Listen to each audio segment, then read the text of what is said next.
এই হালত ঠিক না? কিন্তু আবার লোকাল গাড়িও আছেন, বিশেষ করে আমরা যারা জামালপুর বাসে আছি, লোকাল গাড়িগুলোতে যখন উঠি, ওঠার মতো জায়গা হয় না, দরজায় জ্বালানায় ঝুলে ঝুলেও গাড়িতে ওঠে, এরকম মানুষ আছে না নাই? আছে। তাহলে বলুন তো, ওই যে কেবিনে যায় ওইটা কেন দামি?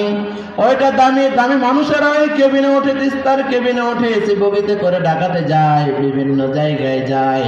কিন্তু যে দামি কম দামি মানুষ যারা, যাদের টাকা পয়সা নাই, ওরাই টিকিট ছাড়া কিন্তু লোকাল গাড়িতে চড়ে জুড়ে, বলেন ঠিক কিনা? ঠিক তেমনই ভাবে সম্মানিত উপস্থিতি, এইখানে আমরা যারা বসেছি, আমরা হলাম আল্লাহ তাআলার কাছে দামি। এই জায়গাটা হলো দামি, এই জন্য দামি জায়গা হলো ফাঁকা ফাঁকা, আর কম দামি জায়গা হলো কচি কাঁচা, একেবারে কাচ্চি কাচ্চি করে ভরে দেওয়া। মুড়ির আপনার ওই মুড়ির টিন যেরকম ভরে যাইতে যাইতে ভরে, ওই রকম কম দামি গাড়ি যেগুলো আছে, মানুষ কিন্তু ওইখানে উপচে পড়া বের হয়। কিন্তু যে টিকিটের দাম 600 টাকা, ওইখানে একেবারে ফাঁকা ফাঁকা। আপনি ঢাকাতে যাবেন ময়মনসিংহ থেকে আনাতে চড়ে, ওইখানেও দেখবেন ফাঁকা ফাঁকা, এক চেয়ারে আপনি একাই বসে আছেন, ঠিক না?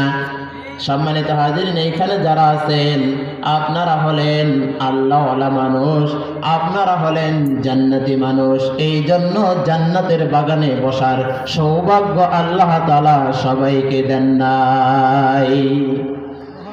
এই যে ফাঁকা ফাঁকা জান্নাত হবে, ফাঁকা ফাঁকা, সবার শেষে সবচাইতে ছোট যে জান্নাতে যাবেন, ওই ব্যক্তি ওই দুনিয়ার মতো 10টা দুনিয়া পাবে। তাহলে একবার বুঝেন, এই দুনিয়া এত বিশাল বড় জায়গা, এরকম যদি আর 10টা দুনিয়া যোগ করা হয়, তাহলে কত ফাঁকা ফাঁকা ময়দান হবে জান্নাত আপনার আমার জন্য, জুড়ে বলেন ঠিক কিনা?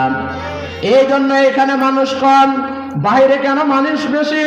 আল্লাহ সুবহানাহু ওয়া তাআলা বলছেন, ওয়াসিকাল্লাযীনা কাফারু ইলা জাহান্নামা যুমারা হাত্তা ইযা জাউহা ওয়াফতিহাত আবওয়াবুহা।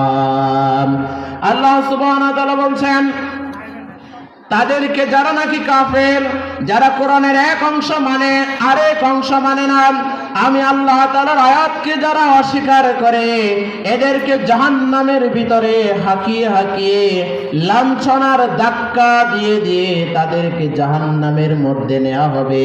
তাদের সামনে জাহান্নামের দরজাগুলি খুলে দেওয়া হবে। আল্লাহ তাআলা এখানে আবওয়াবা শব্দ ব্যবহার করেছেন, বাবুন একবচন, আবওয়াবা মানে হলো বহু